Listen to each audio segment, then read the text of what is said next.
6 اسباب ہیں علم سے محروم ہو جانے کے۔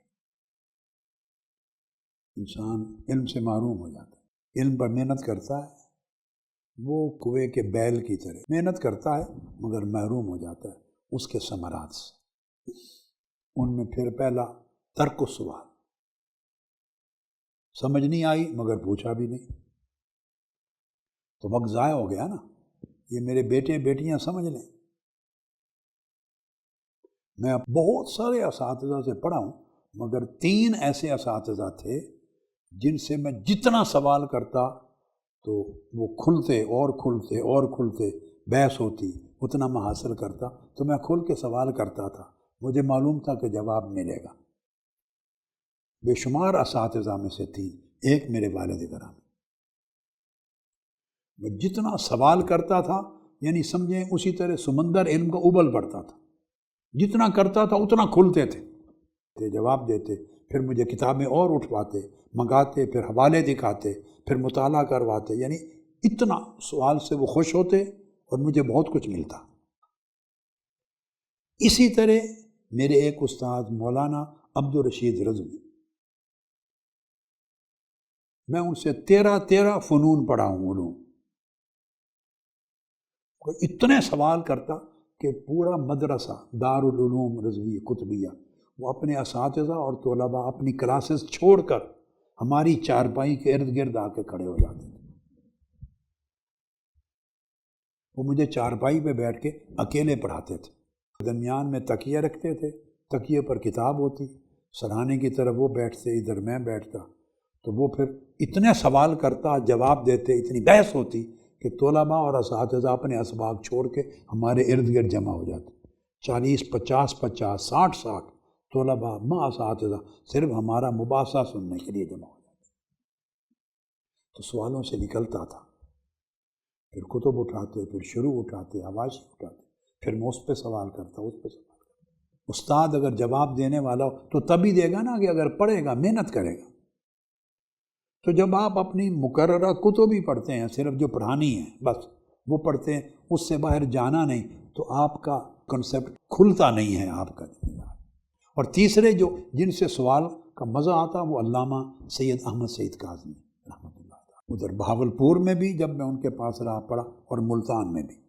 انوار العلوم میں، اور بہاولپور جامعہ اسلامیہ میں بھی، پھر لطف آتا تھا۔ تو میں اپنے بہت سے اساتذہ میں سے یہ 3 میں نے نام گنے ہیں جہاں سوال کا لطف آتا تھا کیونکہ جواب ملتا تھا۔ آپ سوال نہیں کریں گے تو جو چیز سمجھ میں نہیں آئی اس پر کنسیپٹ کبھی کلیئر نہیں ہوگا، تو آپ علم سے محروم رہ جائیں گے۔ کیوں؟ آپ نے سوال نہیں کیا۔ نمبر 2 جو میں نے کہا تھا، عدم القاء السمع، یہ عدم الاستماع، خوبصورت طریقے سے سنا نہیں۔ جو سمع کا القاء ہوتا ہے، دل و دماغ پہ بات اتری نہیں آپ کے، یعنی دھیان سے نہیں سنا، غیر حاضر دماغی رہی، ادھر پازیٹیو تھی، اب ادھر نیگیٹو چیزیں آ رہی ہیں، حاضر دماغ نہیں رہے، تو سمع کا حق ادا نہیں ہوا، اس سے بھی علم سے محروم رہیں گے۔ تیسرا ادھر حسن الفہم تھا، اور اس محرومیت کی طرف سوء الفہم، بات پورے طور پہ سمجھے نہیں، یا آپ سمجھی نہیں بیٹیاں، اور جان چھوڑائی، کلاس ختم ہوئی، انتظار ہوتا ہے پیریڈ ختم ہو اور باہر نکلیں، وہ زندگی بھر فارغ التحصیل ہی نہیں ہوتے، ویسے ہی فارغ ہو جاتے، تحصیل کی نہیں ہے تو سوء الفہم، سمجھ نہیں آتا، تو جب سمجھ نہیں آیا تو آپ چلے گئے، بس۔ اساتذہ کو چاہیے کہ شاگرد سوال کرے، طالب یا طالبہ تو کبھی ناراض نہ ہو۔ جو استاد سوال پہ ناراض ہوتا ہے اس کو چاہیے کہ حلوائی کی دکان کھول لے، پڑھانے کا عمل چھوڑ دے۔ جو استاد، معلم، معلمہ شاگرد اور شاگردہ کے سوال سے ناراض ہو اور اس کو ٹونٹ کرے، طنز کرے، یا اس کے گلے پڑ جائے، اس کو سبکی کرے، اس کے لیے بہتر ہے حلوائی کی دکان کھول لے، اور فالودہ کی دکان کھول لے، رکشہ ٹیکسی ڈرائیو کر لے، استاد کے منصب کے قابل نہیں ہے۔ جو شاگرد اور طالب علم کے سوال پہ ناراض ہو وہ استاد کے منصب کے قابل نہیں ہے، اسے چاہیے کہ پھر طالب علم بنے۔ استاد کا ظرف ہونا چاہیے، شاگرد کے سوال پہ اسے خوش ہونا چاہیے کہ اسے موقع ملا ہے کوریدنے کا۔ میں خود بیٹھا ہوتا ہوں، مجھ سے کئی آدمی سادہ سا سوال کرتے ہیں تو مجھے اپنا مزہ نہیں آتا، میں سادہ سا جواب دیتا ہوں۔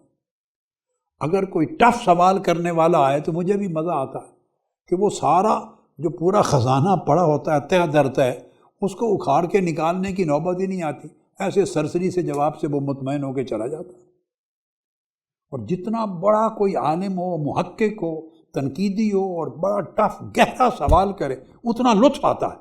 پھر آدمی اکھاڑتا ہے اندر سے خزانوں کو نکالتا ہے، پھر گھنٹوں لگتے۔ مجھے زندگی گزر گئی بڑا طویل زمانہ کہ کوئی ایسے سوال کرنے والا مجھے ملے، بڑا زمانہ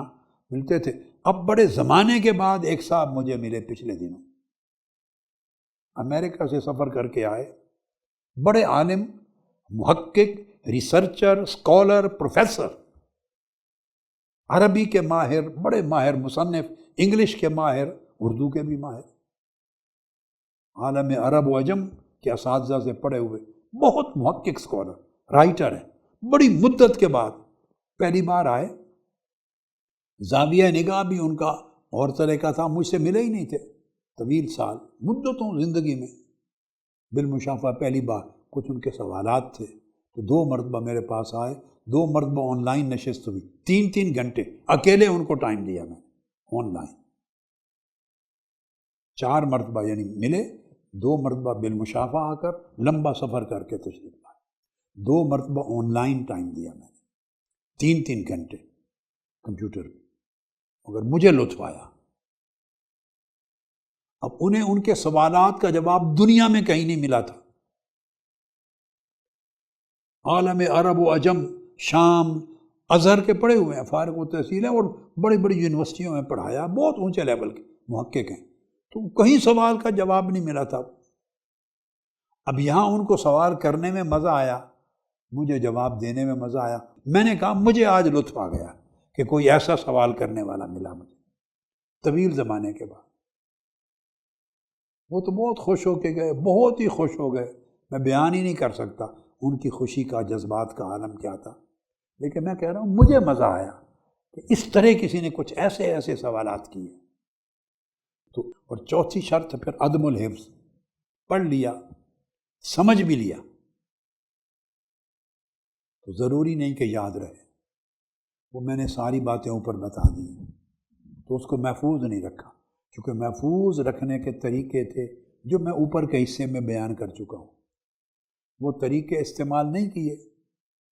علم کو استعمال میں نہیں لایا، ہر وقت تعلم کا عمل نہیں رکھا، مطالعہ جاری نہیں رکھا، تکرار نہیں کیا، بیان نہیں کیا، اس کا ابلاغ نہیں کیا، خطاب نہیں کیا، علم کو بڑھانے کے اور محفوظ رکھنے کی جو شرائط تھی وہ نہیں کی، تو پھر وہ عدم الحفظ ہو جائے گا، بھول جائے گا۔ جیسے زنگ لگ جاتا ہے لوہے کو، اس طرح علم کو بھی زنگ لگ جائے گا، بیکار ہو جائے گا۔ 4 اور 5ویں چیز، علم سے محروم کیسے ہوتا ہے، اس کی 5ویں صورت محروم ہونے کی، عدم النشر و عدم التعلیم۔ اس علم کو نشر نہیں کیا، اس علم کو آگے بڑھایا نہیں، اس علم کو آگے پہنچایا نہیں،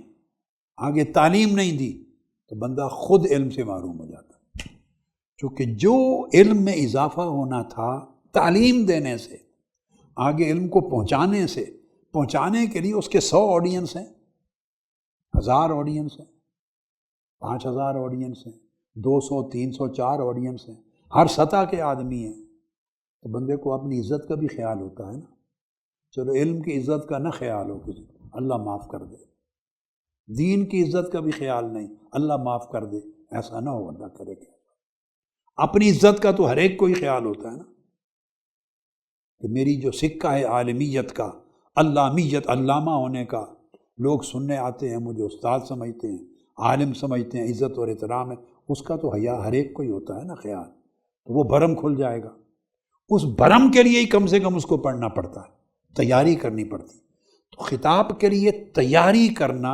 یہی علم کو محفوظ کرتا ہے۔ تدریس کے لیے تیاری کرنا، دعوت کے لیے تیاری کرنا، پڑھانے کے لیے تیاری کرنا۔ میں آپ سے جب بھی کسی کو بھی میں جب خطاب کرتا ہوں، مجھے ٹائم زیادہ ملے کم ملے، بھلے 5 منٹ ہی مل جائیں، 10-15 منٹ مل جائیں، گھنٹہ مل جائے، ڈیپینڈ کرتا ہے کہ کیا سبجیکٹ ہے، کیسا موقع ہے، تو کئی دن بھی لگاتا ہوں، کئی گھنٹے بھی لگاتا ہوں، بعض اوقات چند منٹ بھی لگا لیتا ہوں، مگر ایسا کبھی نہیں ہوتا کہ میں تیاری کے بغیر القاء شروع کر دوں، بیان کرنا شروع کر دوں، یہ ناجائز ہے۔ تو وہ جو انسان آگے پہنچانے کا عمل ہے، وہ اس کو مجبور کر دیتا ہے کہ علم سے محروم نہ ہو، علم محفوظ رہے اور علم میں اضافہ بھی ہو۔ تو چھٹا سبب جس کی وجہ سے بندہ علم کی برکت سے محروم ہو جاتا ہے، وہ عدم العمل بہ، عدم الاستعمال، اس علم پر عمل نہ کرنا۔ اگر انسان علم پر عمل کرے تو وہ اس عمل کرنے سے تذکر بھی ہوتا ہے، انما یتذکر اولو الالباب، تذکر بھی ہوتا ہے، تدبر بھی ہوتا ہے،